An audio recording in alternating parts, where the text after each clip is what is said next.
go over a few facts so we can all start on the same page, so we're coming from the same place. And I'll give you the sources as well as the facts. So according to the Bay Area Lyme Foundation, I'm reading this, the primary care misses about 60% of acute Lyme cases. That's the Bay Area Lyme Foundation's facts. According to the CDC, primary care misses 90%. So they take their estimate of case, right, and multiply it by a factor of 10. I think we all know that. So according to them, we're missing 90%. According to Dr. Daniel Cameron, who's a past president of ILADS, the average Lyme patient sees 5 doctors over 2 years. And in our experience, it's usually much more than that.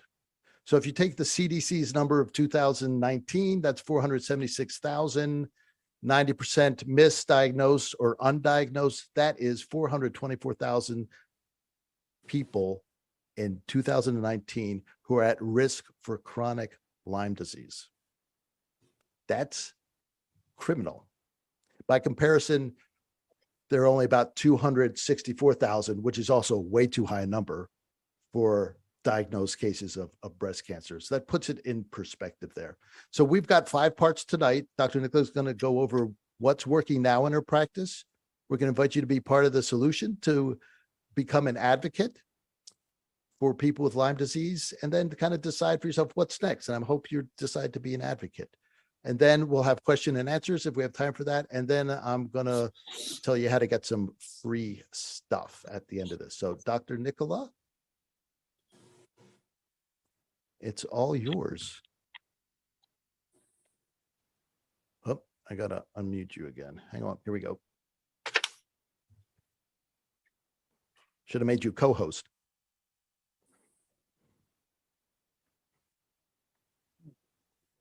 Well, as we get her unmuted, this is there we go. Okay, there we go. Excellent. Thank you. Yeah, we did it. Yay. Hey, well, thank you.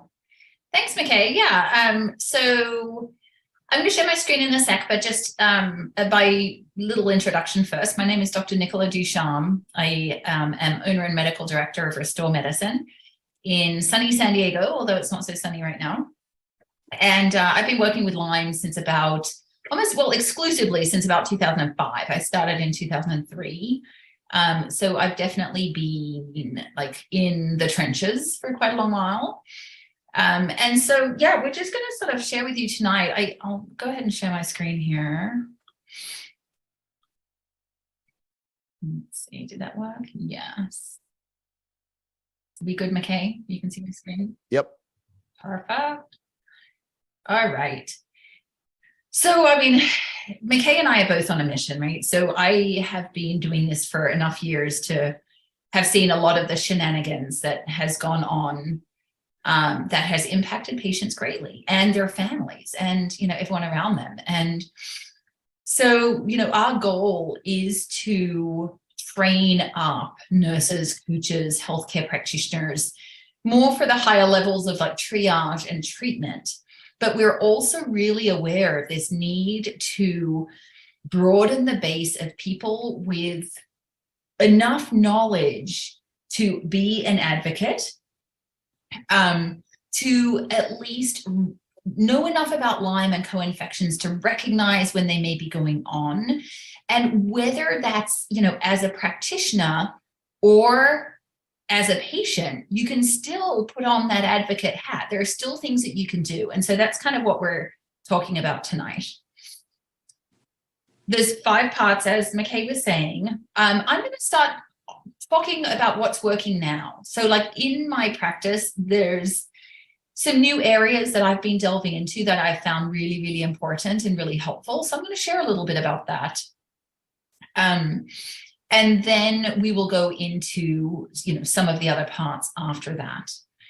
So, I mean, our academy that we have created does work on all levels, right? We are really kind of going from this level of trying to help to educate and empower people to be an advocate for Lyme and people suffering with Lyme, all the way through the triage and all the way through the treatment. So that's sort of the higher levels of kind of what we've been doing. But the purpose of tonight is to kind of look more in this phase one, just the sort of sixth sense, the recognition and the awareness, so that we can help more people get to the right place. And like McKay was saying, even if it's just, you have a neighbor who's been sick with this and that and has been tested for this and that, and no one knows what's wrong with her, and this, and and just to be able to say, look, what about Lyme disease? Because I've had this experience myself, or I knew somebody who had this experience and it turned out to be Lyme, and just enough to know, like, the testing is not really very sensitive if the standard testing. So maybe it would be worth going to see a practitioner that kind of knew more about it. Like, at that level, that could change someone's life. Right? So that's kind of what we're looking to do, is broaden the base of people who can say, hey, but what if it's this? And what would that mean? And at least start people thinking and start them in the right direction. So the first thing I want to talk about now, and it's something that I have been working on with my patients, and I just think it's so important to be aware of, is the whole like healing mindset. And for me, this came from being trained last summer in hypnotherapy and time techniques and emotional freedom technique and NLP, and just really kind of understanding, a deeper understanding of how the mind works. And one of the problems in people with chronic Lyme is so often they've been told, oh, it's just all in your head. Like essentially it's psychosomatic. It's all in your head, or you're just anxious or whatever, which is so unfair and so cruel, really, because it's not all in their head. Like, these people, a lot of the times, they desperately want to have a life, and they desperately want to go back to work, and they desperately want to raise their children, and they desperately want to do all the things. They're not pretending they're sick. They're pretending they're well, to try and function in the world. But I have found that for my experience with my patients, like, their outlook on their illness, on their healing, on their potential does play into the outcome of how they do. Right? So that's very different. I'm not saying it's all in their head. That's a very different thing. I'm saying they have a very real illness. And if that's you, if you're listening to this more from the patient standpoint, this illness is debilitating, and it affects the brain, and if it affects one's cognitive processes, and it affects one's emotions. And yet it's so important to try to harness that mindset as much as possible and utilize the mind to facilitate healing, right? So a lot of people have heard of neuroplasticity. Neuroplasticity is being more and more researched lately, but it's essentially the ability of the brain to rewire itself. And so one of the things that I'm working with my folks with and encouraging them to do is to do the practices that will help to rewire their brain. Now, Dr. Nicola, can I jump in a second? I'm going to stop your screen sharing so we can see you a little bit better. Okay. Thanks. Appreciate it. Okay. So the practices may be really, really simple. I mean, I start out getting people to do gratitude journaling in the morning, 3 minutes. Or I have them do a few questions at night, like, what 3 things are you grateful for?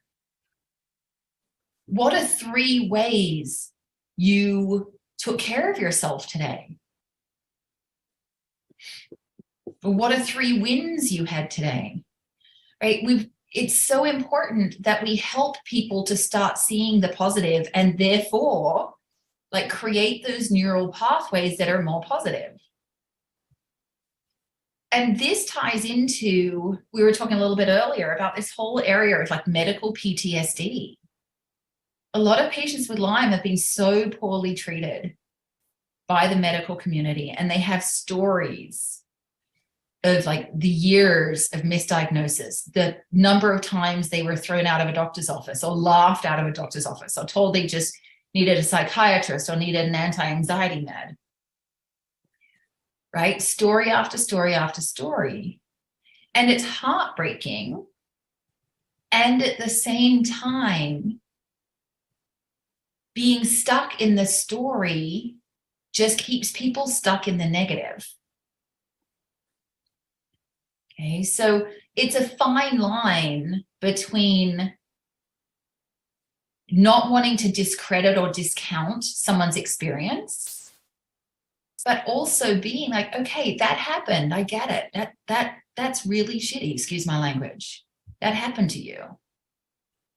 And now what's important is to look forward to the future, create a hopeful future, spend time visualizing it and feeling what it would feel like and seeing what it would look like, because that will start the brain on the trajectory towards that. So what we focus on is what we move towards. And this can be applied to anything in life. This is not just health, but what we focus on is what we're moving towards. And so one of the things that I have found with my patients is the importance of focusing on the positive, on focusing on the hopeful things, not the helpless things. Okay, and so I mentioned just those 3 minutes of journaling in the morning and at night. Maybe doing a pre-recorded meditation, a healing meditation to program that subconscious mind. So this is all, I mean, this is all very, very, I mean, at face value, simple things for people to do. They have to choose to do them, right? They have to be consistent. It's like anything, it's a practice. But that's one area. I mean, I've worked in the evolving medical kind of treatments and whatever for Lyme for years, and I've seen things come and go, and I've seen new protocols pop up that seem hopeful, and then there's, you know, problematic, or there's no magic bullet. There's no one thing. That's the biggest myth is, you know, if we're waiting around for the one big thing that's going to like wipe Lyme out, I think we're going to be waiting a while. So the things that I have found important, I mean, certainly, you know, fundamentals like nutrition and lifestyle choices, things like that. I've been working with people for years, but now I see, and I'm noticing that the people who do that work, and I call it mindset because I don't have the like one right word, but it's so much more than that. It's not just about like, oh, I'm going to think positive and everything's going to be fixed. It's not. So mindset's not quite encompassing enough. However, that's the word I have for now. But just, you know, if you're in the Lyme world as a patient, then maybe just start trying to, you know, find a practice or two, a healing meditation or a healing like hypnosis audio, or like do some journaling, and just, or maybe just kind of read a little bit on neuroplasticity so you understand what the mind can actually do and how much control we do have over it. So yes, Lyme messes with neurotransmitters. Yes, Lyme messes with emotional states. Yes, Lyme messes with all of that. And we have to take control and be empowered even within that as much as we can. And I am seeing now, as people are doing that, as I'm guiding them to do that, that their whole view on everything and their results are shifting. I just want to jump in here and underline this, because this is one of those things that says, oh yeah, I know about this, right? I've heard about this mindset. Oh, of course. But how many people actually do it? How many guide their patients and clients through it? It's such a critical piece. And what we find it in two areas. One is people become so sensitized. And what we find even that sometimes the sensitization isn't mast cell activation necessarily. It's actually vagal nerve overstimulation or understimulation, whatever the case may be. And what happens is they need to work. Like, for example, I have a patient who's a nurse, and she started doing mindset on this type of recommendation, mindset work. She was doing the Gupta program, as a matter of fact. And she's at the beginning, she hated it. I mean, hated it. And I said, stay with it, stay with it, stay with it. Your practitioner wants you to stick with it for a reason. So she stuck with it for about 4 weeks on and off. And she finally came in one week and said, you know what? I can't believe it. She said, I thought I had dealt with all my childhood stuff. And she said one afternoon, it just all came flooding back. And son of a gun, if her symptoms at that point didn't start improving. So Dr. Nicola's dropping gold here. And I think it can fall on deaf ears, jaded ears, because we've been around the block more than once, right? We've seen it all more than one time. How can something so simple? But if your client, your patient has been beaten down for years with medical PTSD, with failure after failure after failure, how can you help them begin to get a winning mindset and some of those feel-good neurochemicals, that dopamine, so they can stick with it, so they remember to do their supplementation, so they remember to do their little exercises. And sometimes they're so sick that getting that second shower during the week is a huge win. And you have to be the ones that can hold that space and celebrate with them. And that's where this comes in. So I just want to make sure we're not stepping over this thinking, oh yeah, I can't believe I'm on here Wednesday night and we're talking about mindset. This is a critical piece, and you have to include it with all your patients and clients. And if you're the patient, with yourself. So thanks, Dr. Nicola.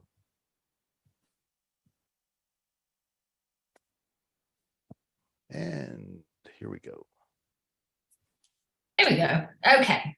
All right. So now I will go back to the slide deck. So I was just saying in chat, I was just sort of talking off the cuff right then, but if you wanted to hear that again, the replay will be available. So, so you will be able to get that.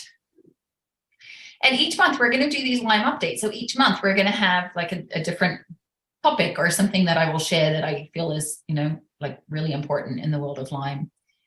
All right, so let's keep going here.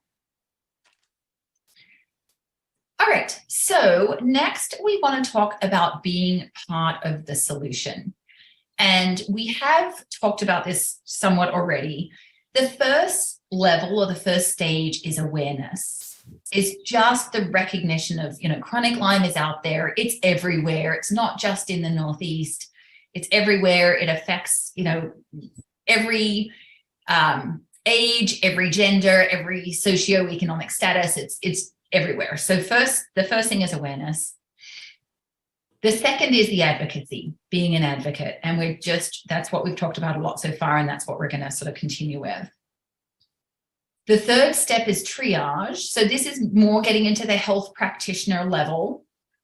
And it's maybe then, not necessarily one's ability to take on the entire Lyme treatment for people, but just enough to either get the initial testing done or to get them to know how to point them to someone who can help them in more detail. And then the last stage is the treatment. So what we're going to focus on tonight is more the awareness, the advocacy. Treatment, the people who are really in the weeds and in the mud and doing the treatment is going to be a smaller group. I am definitely there. I've been there for quite a few years now. And so it's not that everybody's going to feel called to that. Certainly people who are called, and it is a calling, because these, we're working with very, very complex illnesses and complex situations, and, complicated by things like Marcel and mold and all the bits and pieces. So that's going to be a smaller group by definition. But we have to know how to find those people, right? So if we're not that person, we have to know who those people are and how to find them.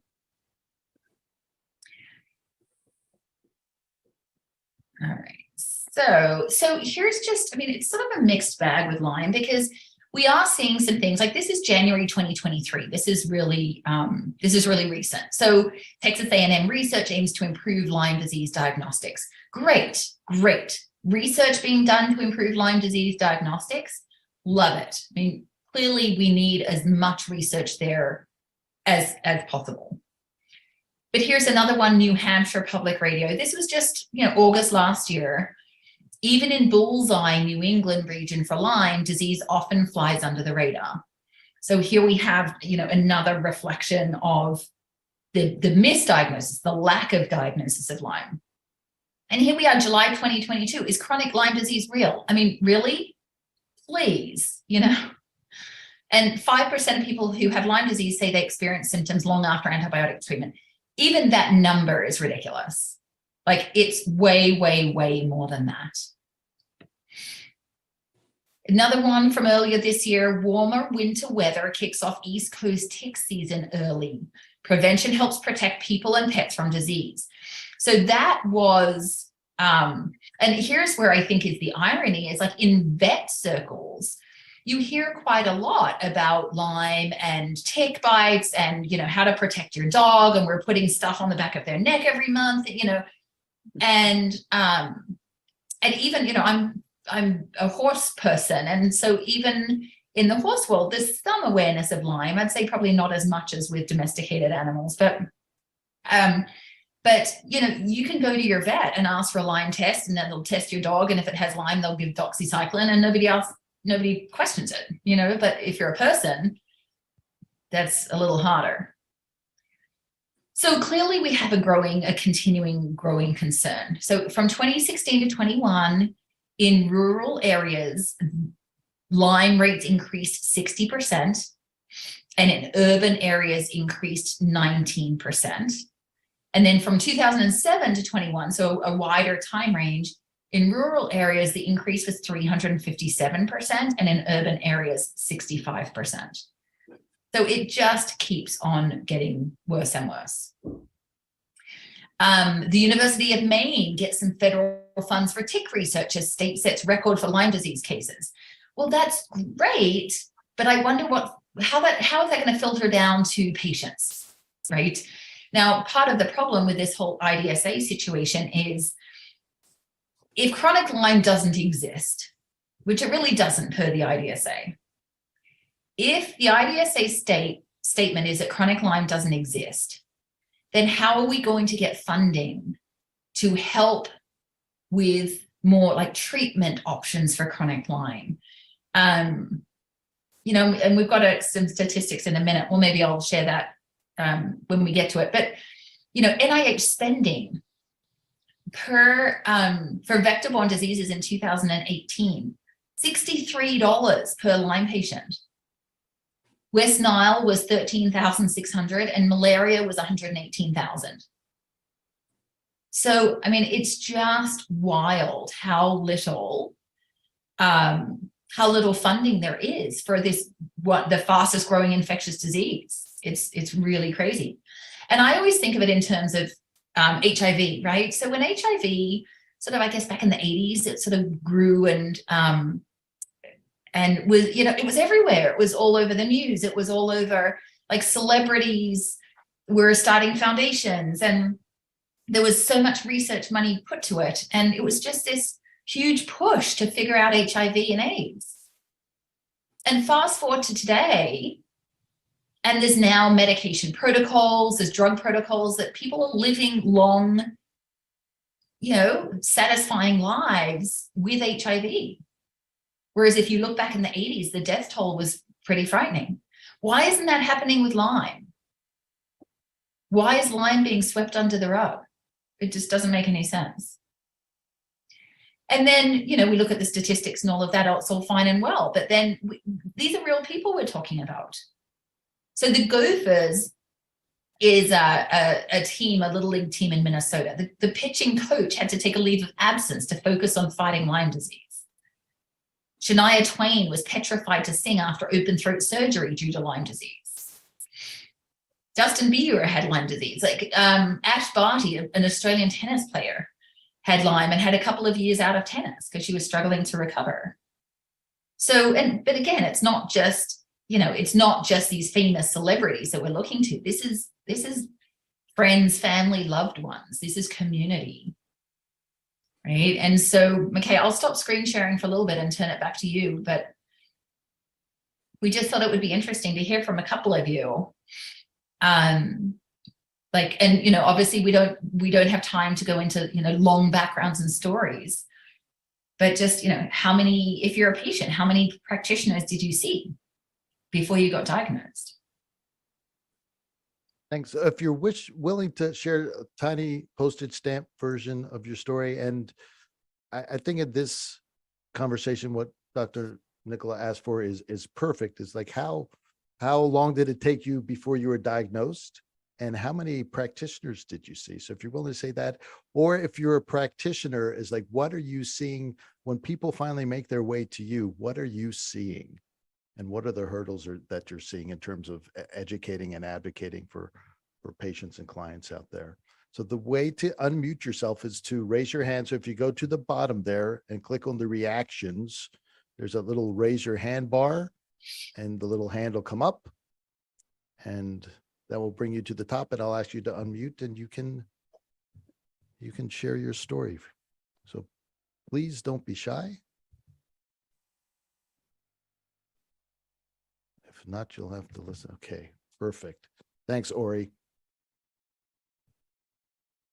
You have to unmute yourself there. Perfect. Hi, can you hear me okay? Yeah, we can. Thanks. Okay, cool. I'm a chiropractor, but I've never been able to practice because I am also a patient with Lyme, Bartonella, Babesia, and a host of other microbes. I'm 35 years old.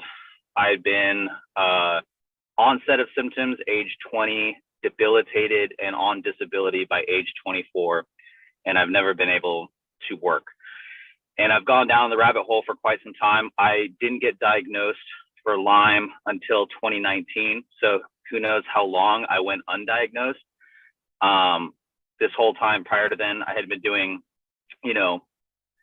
toxins, yeast, mold, parasites, bacteria, and it was just never ending cycle. I had done, peptides, IV ketamine. I've had oral cavitation surgery. I've had chelation. I have done the Gupta program, dynamic neural retraining system, Joe Dispenza. Right now I'm doing Lynn McTaggart. And so I've been around the block.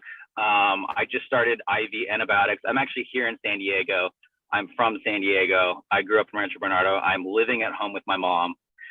And I had been seeing Dr. Alexander Schickman, that's who I've been seeing down here. And I just finished doing IV antibiotics for about 11 weeks. And over this entire 11-year journey, I have never seen improvement. Like, say I have 30 symptoms, 3 are debilitating. So in other words, if I could have those 3 taken care of, I could live my life. The other ones would be there. It would suck, but they're there. But I've never seen the needle move on any one thing. And I'm even willing to just accept the needle moving on something that doesn't really bother me that much, just so I can see evidence of the phenomena that going after these stealth infections while simultaneously, promoting on resiliency and adaptability works in people.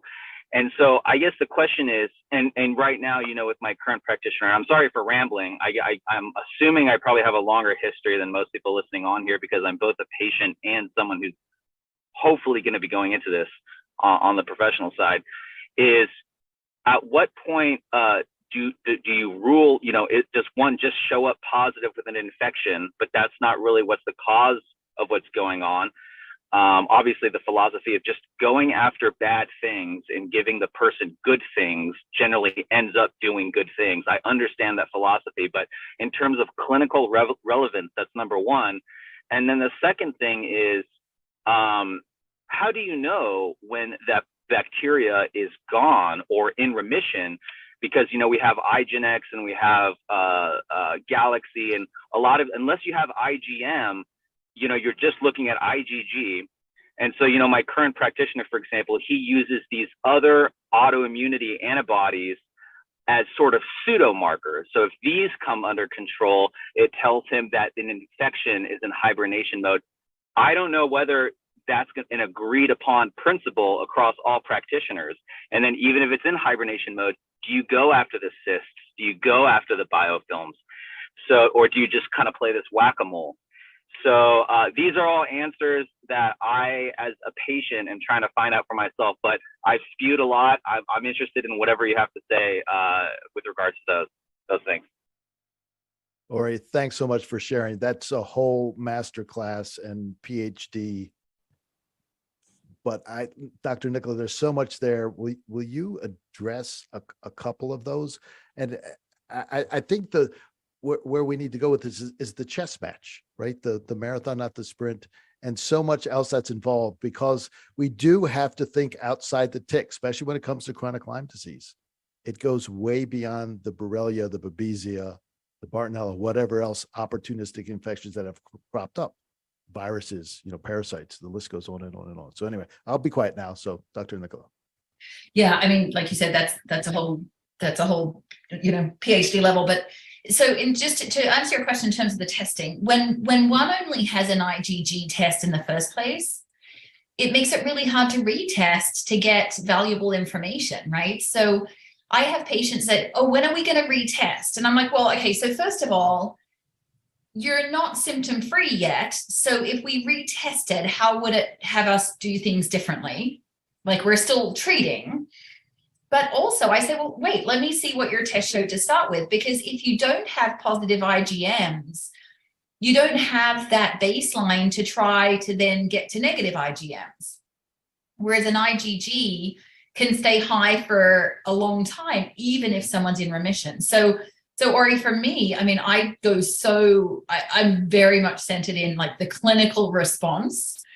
And then in your situation, well, it's like the Shoemaker thing for mold, right? So Shoemaker doesn't measure mycotoxins. He measures, C4A and MMP9 and VEGF and TGF beta and all of those things that are like biomarkers. And so I think from what you're saying, and I'm familiar with Dr. Schickman, obviously being here in San Diego, that he's looking at things that can be sort of biomarkers, but there's no one thing that's going to be specific to Lyme. Like, I frankly think that the CD57 is a terrible biomarker. I think it's really unreliable. So it's a tough one. I mean, for me as a practitioner, I fall so heavily back on the clinical presentation rather than retesting. I mean, obviously I'm a big fan of testing and trying to get as reliable testing as possible to start with to get an accurate diagnosis.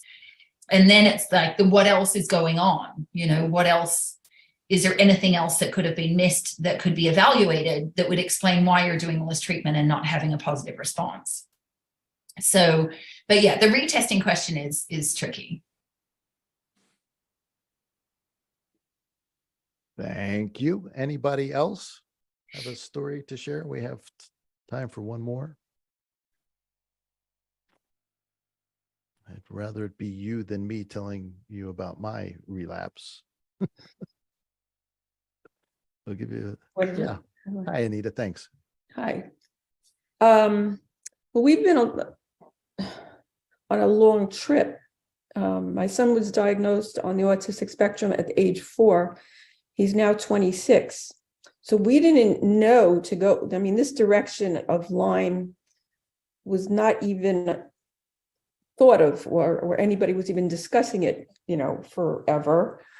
While we were taking him to, I can't even tell you how many practitioners we've been to trying to treat different things, and all different kinds of practitioners.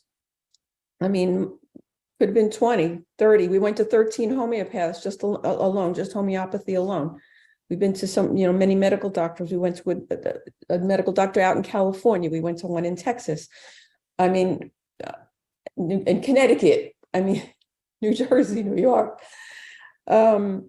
In Pennsylvania, all trying to, get him somewhere. We did get him, better in a lot of ways with relating to the autism type of diagnosis. But all of a sudden, 5 years ago, we have kind of an alternative general practitioner. She said, let's test for Lyme. So we did. So now, we've been on and off dealing with that, as well as other things like mold, which is another thing that's kind of clouds the whole picture.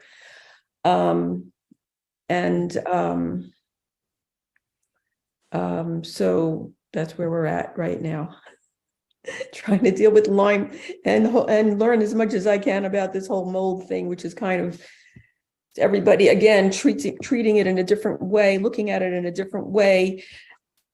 Practitioners kind of making up their own treatment plans for it based on a little of this and a little of that, Schumacher, and Jill Krista and all these other people All the gurus, that I'm what? all the gurus. Yeah, the gurus, right. Yeah. So I read their books and they kind of contradict each other. Mhm. So, like, and is it, how real is it? I mean, I can go on and on about the mold thing because we just had our house tested for a lot of money. We just got the results back, and that doesn't even give us anything definitive. Let me tell you, and we spent a lot of money on that testing, 2 full days of testing. And I know I'm going in a different direction, which I will stop right now because it's on my mind at the moment. Thank you, Neil. Let me pull this together because we've got two things going on. One is the evil partnership between mold and Lyme and other tick-borne infections. It absolutely exists. We see a ton of it. The other part, Dr. Nicola, that you can address with this is the contradictory information out there, and how, whether you're a clinician trying to find out good information or whether you're a patient trying to find out good information, how do you begin to sort through the noise? Well, I mean, I think it's important to realize that different practitioners, like everyone's going to have their way, right? And so different practitioners, like Shoemaker kind of was very much his way with all the mold thing. And then you've got other practitioners like Neil Nathan and Jill Krista who sort of branched out. And so, I mean, I think it's just important to not get so stuck on one specific way or one specific person that has all the answers, and hopefully find a practitioner who's, educated themselves in a couple of different ways, but isn't like so set on one that they're closed-minded to anything else. And I think Shoemaker's brilliant, but, knowing his protocol and the practitioner training, it's a very set line of this is what you do and this is how you go and this is what the protocol is. So, it is hard, but to some extent, one of the risks, I mean, I think the support groups and the Facebook groups and all of that, I understand, provide support and solidarity, and just so you don't feel so isolated and you've got people to bounce ideas off, and at the same time, it's it's a slippery slope, because then you've got everyone saying, oh, you should do this, you should do that, this worked for me, this worked for me. I mean, it's so confusing and makes you question everything. And we were just talking about this earlier today, actually, with McKay. Like, I have patients that come in mad at me because I don't have them on a certain product that someone on Facebook said they should be on. They're like, why aren't I on this? And I'm like, why aren't you on any of the bajillion things out there that, if I was going to put you on every single different thing, that wouldn't work either. So, I mean, to some extent, it's finding a practitioner that you feel comfortable with, that you feel is kind of like has some knowledge and education in a couple of different approaches, and then tailors it to you as an individual, or in this case, your son as an individual. Because there's no cookie cutter approach. There's no one person who's got it all together. But my caution to patients is always like, okay, but realize that if you're going to get into Facebook groups or whatever, then sure, I get it for support and just for not feeling alone. But recognize that there's also a bunch of information and a bunch of lay people telling other lay people what to do and take, and that can be really dangerous. Yeah. No, I don't even know. I've joined groups like that and I've left groups like that because I realize, I mean, everybody's an individual. What works for one isn't going to work for another. And it is a lot of, mixed up stuff that people are talking about. Because and it's also, I mean, people say, oh, nobody gets well from Lyme because everyone in the Facebook group says sick and no one gets well. And it's like, no, the people get well. They're just not in those Facebook groups anymore. Right. So anyway, well, thank you for sharing your story, and you too, Ori. All right, well, let's keep going, shall we? All right, so I'm going to share my screen again. All right, so I'm just going to move through this fairly quickly because I do want to make sure, if possible, we have time. We need to wrap up by 5:30 my time, so 8:30 your time, to respect your time as well.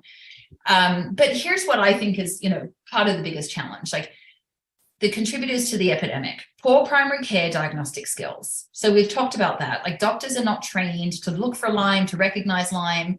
People come in and say, I've got a bullseye rash. Oh, well, it's, you've got a fungal infection or whatever it is. Like there's just a huge disconnect at that primary care level of people getting caught early and therefore treated early.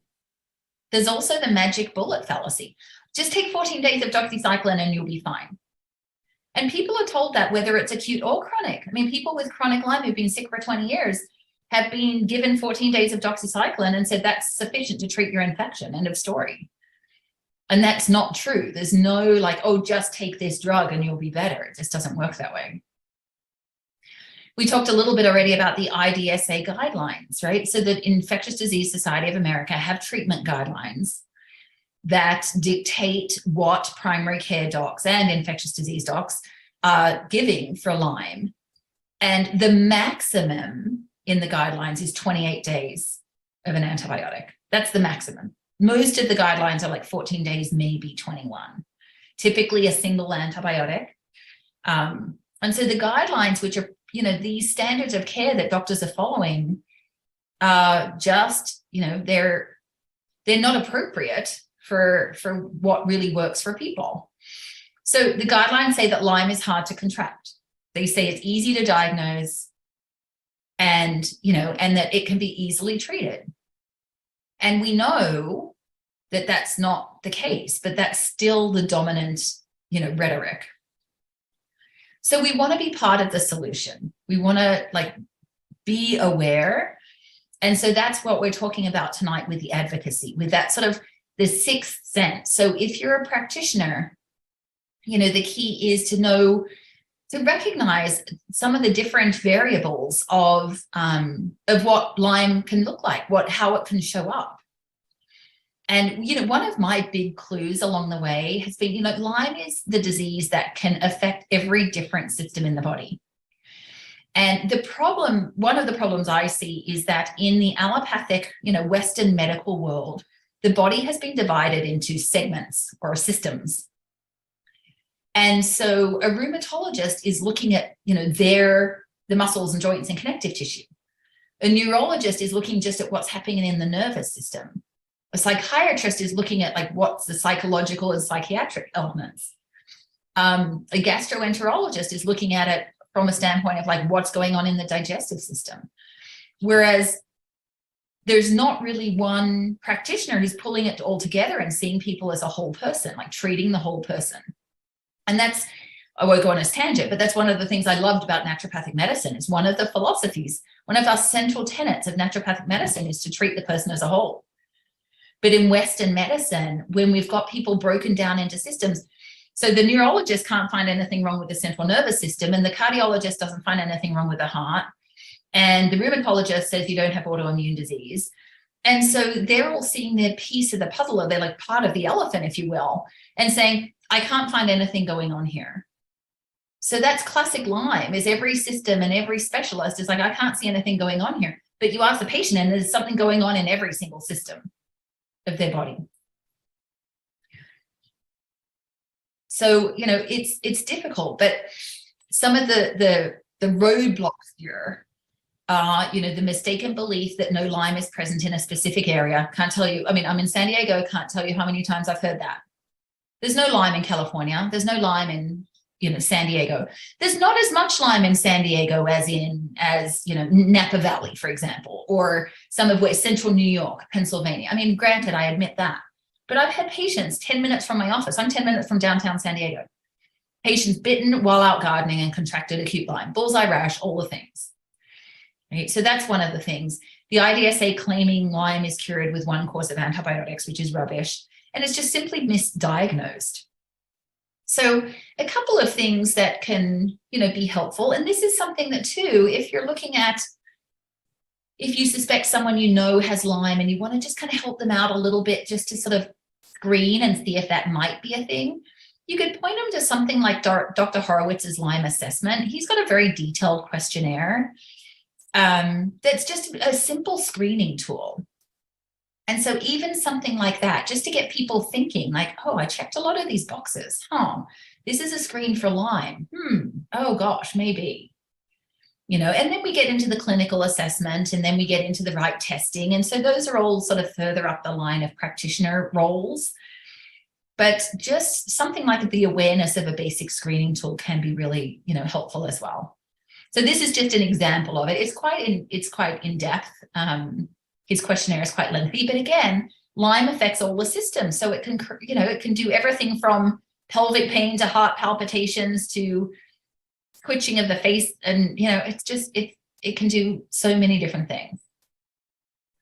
So here's what we see, this laundry list of misdiagnoses that, Lyme is called the great imitator. So there's so many things. People come in and say, I've been diagnosed with chronic fatigue. Well, chronic fatigue syndrome and fibromyalgia, they're not illnesses, they're syndromes. It's a description of a group of symptoms. That's all it is.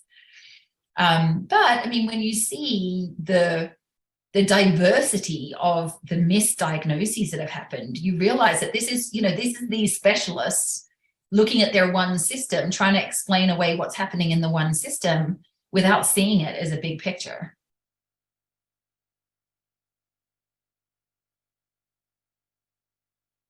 So in terms of what's next, so we have talked about the first 2 levels today. We do have a further training, and I will let McKay tell you about that. If you are a practitioner and are sort of interested in learning how to go to the next step. But like I said, it's definitely a calling, and it's the most rewarding thing ever, I can tell you, having been doing this for years and years. But one thing McKay and I really committed to is education at every level.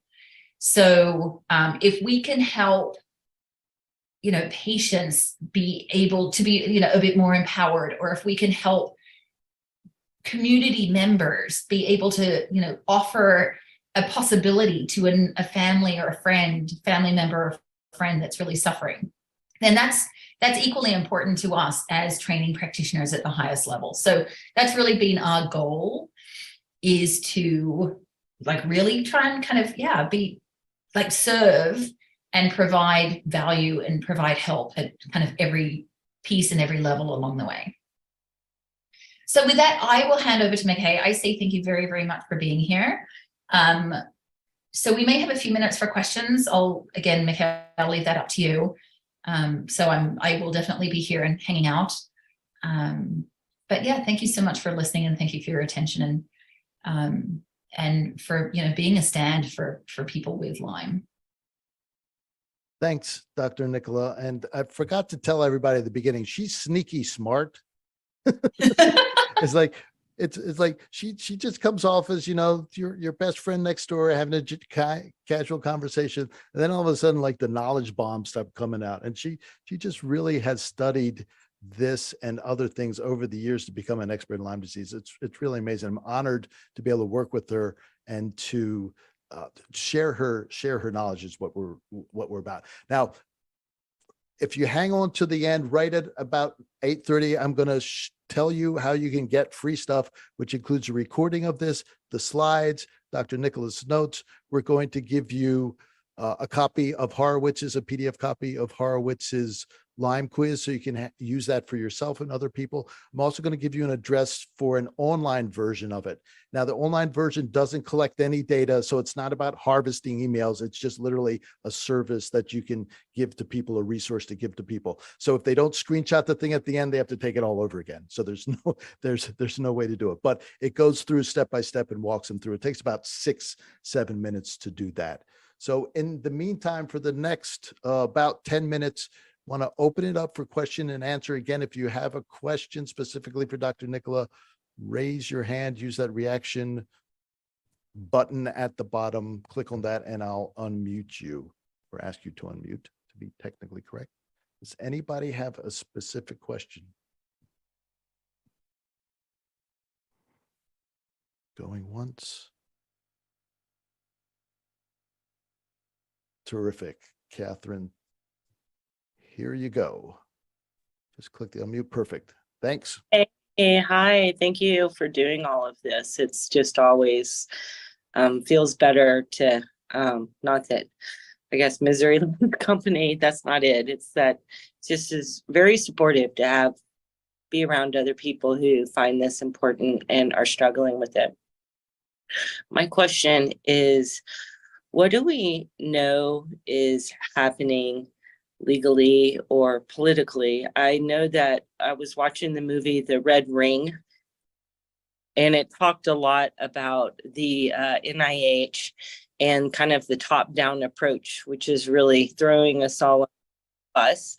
I read about a senator at one point that had Lyme's disease, and it seems like they kind of got money and it just went away. And it seems like that's certainly one of the points of the movie, The Red Ring, was that the top-down approach to this disease is so poor. So I was just wondering if there's any legal or political anything to give all of us any hope since that. That's a great question. McKay, I'm gonna defer this one to you. I will say for myself, Catherine, to be quite transparent, I don't stay as up to date in all the little political pieces. Not because I don't think it's important, just because I'm so in the trenches on the clinical side that I really focus my attention there. But McKay, you've got your finger on the pulse. What would you say to that? So when things are this messed up, here, this is my personal feeling about it. So I don't know, right? None of us are in these meetings that are held behind closed doors.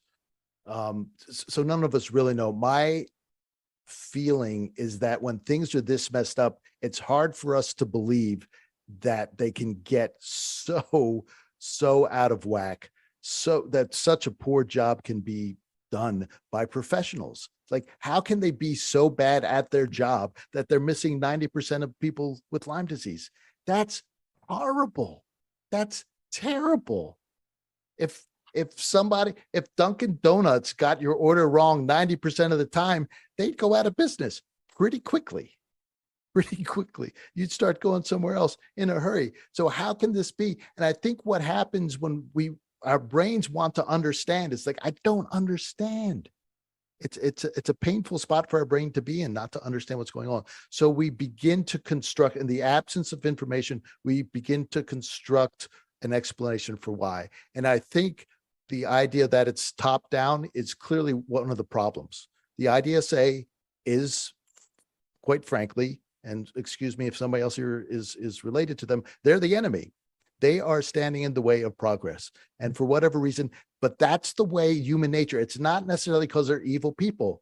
They were saying this about physics in the 20th century. I studied this. They said this about, oh, good grief, with Coke and the lung disease that they were having in the 1800s. Help me out here, Dr. Nuker. What's the tuberculosis? Yeah, thank you. Geez, tuberculosis. That's my own little Lyme disease brain fall coming on here.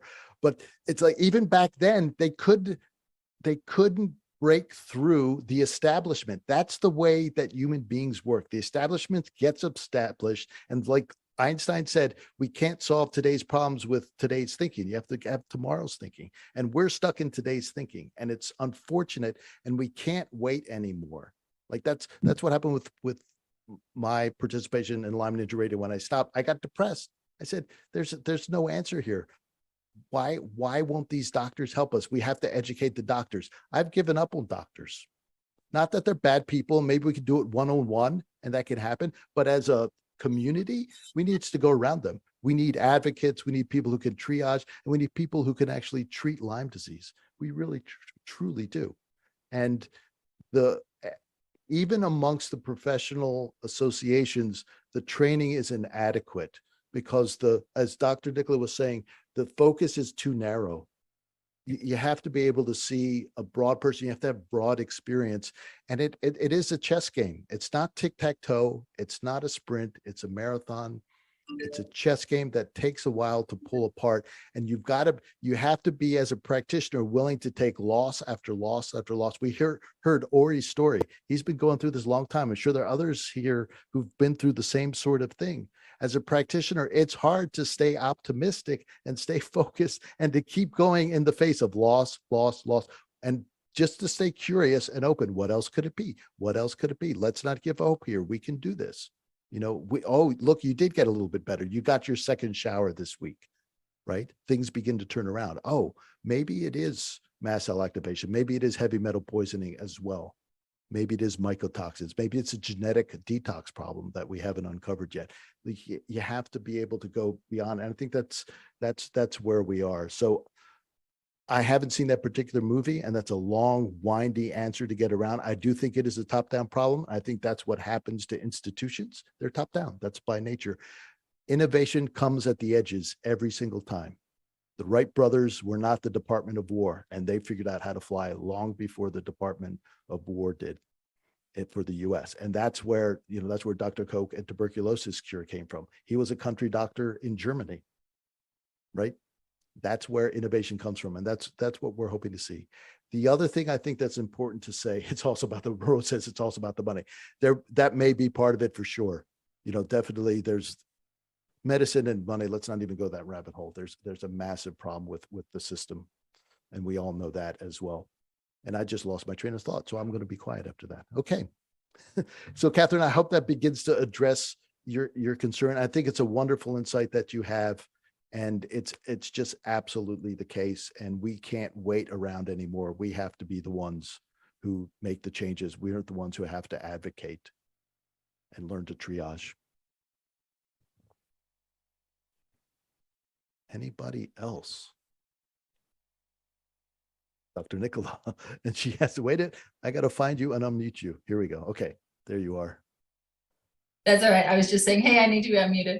Yeah, I mean, Catherine, I never really could figure it out. Like, where's the problem? Where's the stubbornness and the lack of adaptability? Is it the insurance companies that they don't want to pay for care, but then they end up paying for so much more care when people are chronically unwell? Then, if they just bit the bullet and had a better treatment strategy to start with, is it the pharmaceutical companies? But you'd think if they developed, the cure for Lyme, somebody in big pharma would make a ton of money. Like, I don't know where the breakdown is. And like we were saying earlier with HIV and AIDS, it just took a few really well-known celebrities and then, but we've had some celebrities too. We had, Justin Bieber and Shania Twain and other celebrities that tried to be more vocal, and Yolanda Hadid, if that's how you pronounce her name. And I don't know, that doesn't seem to have moved the needle either. So I think, per what McKay was saying, like, instead of looking for the change there, we need to look for the change elsewhere. We need to be the change elsewhere, right? And so I don't know if the IDSA will ever change their stance. I don't know if the ones at the top will ever shift and pivot, and they'd have to admit that they were wrong for all those years. That would be tough. I mean, that's not going to happen. So what we have to do is put our energy into the alternative. And that's where I think iLads as an organization has done great things. I mean, iLads has grown phenomenally since I joined them almost 20 years ago. They have grown and grown. And so there is a bigger group of practitioners that are wanting to learn how to help people with chronic infections such as Lyme. So we've just got to keep putting energy into that movement and not wasting energy kind of like, trying to expecting change from a group that's unlikely to change anytime soon. Well said. And I have to let you go. It's 8:30. Thank you so much. So please send a little bit of love to Dr. Nicola in the chat. Just say thank you if you appreciated what she did. I know I did. I always learn something listening to her. And I know you got to run. The rest of you stay on. I'm going to show you how to get the recording and everything else. So Dr. Nicola, thank you so much. I know you got super. Well, thank you so much for being here, everyone. It's been a real pleasure. All right. So let me share my screen real quickly here. So, okay. So this is what I'd like to send you. There is a catch, please. And that is to go to this website. And you can screen caps that with the QR code and leave a comment about what you learned, what you got out of that. We're trying to get this out to lots and lots of people. It helps to have positive reviews, as you know, and I'll drop that in the chat. If you don't want to do that and you just want to ask for them anyway, just go ahead and drop your name in the chat and I'll make sure I get that out to you. But I really, really would appreciate if you can go ahead and get that out there. And I'll drop the website in the chat as well. Give me a second to copy and paste it. Okay, here we go. You have to narrate Zoom, otherwise it doesn't work. So there's the link to leave the comments. It'll ask you for your first name and email address, and then I'll know to send it directly out to you. The other thing, if you do feel called to study a little bit more with Dr. Nicola, to learn how to triage, to be a little bit more than an advocate, but really begin to get your hands wrapped around helping people in your community, your patients or clients, go ahead and reach out to me. And I'll give you another website where you can have a look at our next training is coming up in March. I promise that's the only pitch I'm going to make. So it's really up to you to do that. We're not here to put the hard squeeze on you at all. So thank you all for being here. Thank you for being part of the solution. Without advocacy, our goal is to train 100,000 advocates, to have 100, to go through this for a couple of years and train 100,000 people. So they're out there clamoring for proper care for people with Lyme disease. And even if you're a client and you do it once or twice a year, that's what we need. That's exactly what we need, because the waiting for the doctors ain't going to happen. It's just not going to happen. And if you do feel called to get more training and to up your level of commitment to this horrible disease, please reach out to us. And thank you all. So we're wrapping up 8:33. You're all troopers being on this long night together. Thank you so much for what you're doing. For those of you who are caring for other people, for those of you who are fighting the struggle, you're not alone and your fight makes a difference. We're all figuring this out. We're building this airplane as we go. We're going to figure out Lyme disease one way or the other. There is no magic bullet, like Dr. Nicola said, but we do have each other and we learn from each other and grow from each other. So thank you so much for being here. And I'll hopefully see you around the block. Take care, everybody. Have a good night.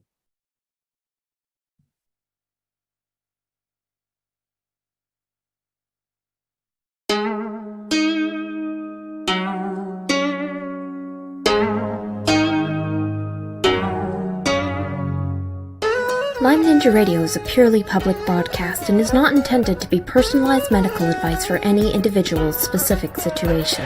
Each individual's medical situation is unique, and Lyme Ninja Radio should not be relied upon and or considered as personalized medical advice. Lyme Ninja Radio is not licensed to render medical advice and should be considered simply the public opinion of Lyme Ninja Radio and its guests. Recommendations on specific treatment options are not intended to address any listener's particular medical situation. As always, contact your physician before considering any new treatment.